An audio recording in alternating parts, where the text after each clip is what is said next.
اپنے دماغ کو بہتر رکھنا ہے تو 8 گھنٹے کی نیند ضرور پوری کریں۔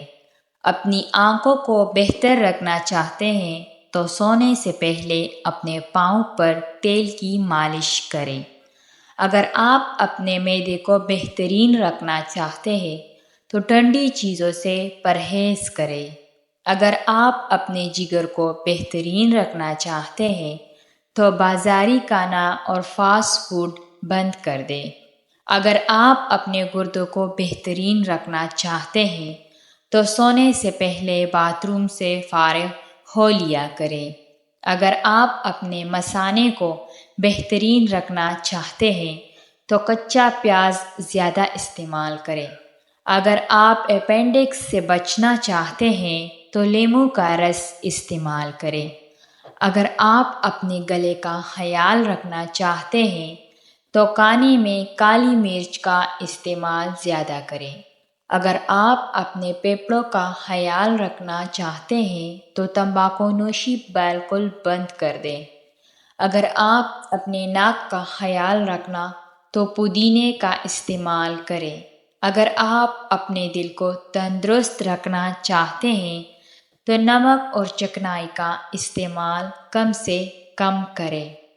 پیاز کو فرائی کرنے سے پہلے اگر دودھ میں ڈبو لیا جائے تو پیاز خستہ ہو جاتا ہے۔ کیک میں انڈوں کی بو دور کرنے کے لیے اگر اس کے آمیزے میں ایک بڑا چمچ شہد کا ڈال دیا جائے تو انڈوں کی بو نہیں آتی۔ بھنڈیوں کو خستہ کرنے کے لیے پکاتے وقت اس میں چند قطرے لیموں کا رس ڈال دیں یا پھر 1 چمچ دہی ڈال دیں۔ سبزیوں کو تلنے کے بعد اگر ان میں تیل زیادہ ہو جائے تو تھوڑا سا بیسن ڈالنے سے تیل خشک ہو جاتا ہے۔ اگر کسی کپڑے پر گھی کا داغ پڑ جائے تو اس حصے پر لیموں اور نمک لگا کر ملیں اور صابن سے دھو لیں۔ اگر چاندی کا سیٹ کالا پڑ جائے تو اس پر ٹوتھ پیسٹ لگا کر رگڑنے سے اس کا رنگ نکھر جائے گا۔ لیموں پر نمک لگا کر اسے چکناہٹ والے برتن پر رگڑیں تو چکناہٹ دور ہو جاتی ہے۔ بسکٹ کو زیادہ عرصے تک کے لیے خستہ اور تازہ رکھنا ہو تو پیتین بیگ میں ڈال کر فریج میں رکھ دیں۔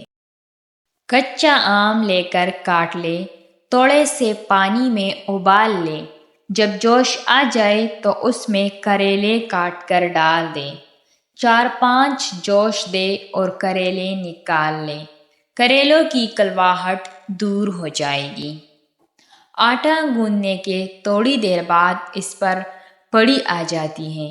اس کے حل کے لیے کوئی بھی پلاسٹک کی تیلی لے کر چوکور کاٹ لیں۔ اس کو پانی میں گیلا کر لیں اور آٹے کو ڈانپ دیں۔ اس کے بعد آٹا فریج میں رکھیں، آٹے پر پڑی نہیں آئے گی۔ اگر سالن پتلا ہو گیا ہے اور اس کے پاس ٹماٹر یا پیاز نہیں ہے تو بنی ہوئی سوجی سالن میں ڈال دیں۔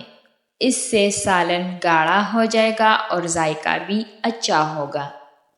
کھانا پکاتے دوران اگر ایک موم بتی کو چولہے کے قریب رکھ دیا جائے تو کھانے کی خوشبو صرف کچن تک محدود رہتی ہے۔ کریلے کو لمبائی کے رخ کاٹنے سے ان کی کڑواہٹ بہت کم ہو جاتی ہے۔ انہیں لمبائی میں کاٹ کر نمک لگا کے 1 گھنٹے کے لیے رکھ دیں، پھر دھو لیں۔ اگر پوری استعمال کرنے ہوں تو نمک لگا کر فریز کر لیں۔ دھونے کے بعد خوب مل کر پکائیں۔ ہاتھ پاؤں کا سن ہو جانا۔ روزانہ آدھا لیموں اور 1 چمچ شہد 1 گلاس پانی میں ملا کر کم از کم 40 دن تک پئیں۔ انشاءاللہ افاقہ ہوگا۔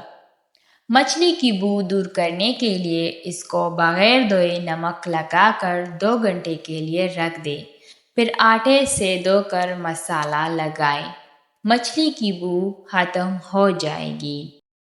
Thanks for watching. آپ کو میری ویڈیو کیسی لگی کمنٹ میں اپنے رائے کا اظہار ضرور کیجیے۔ شکریہ۔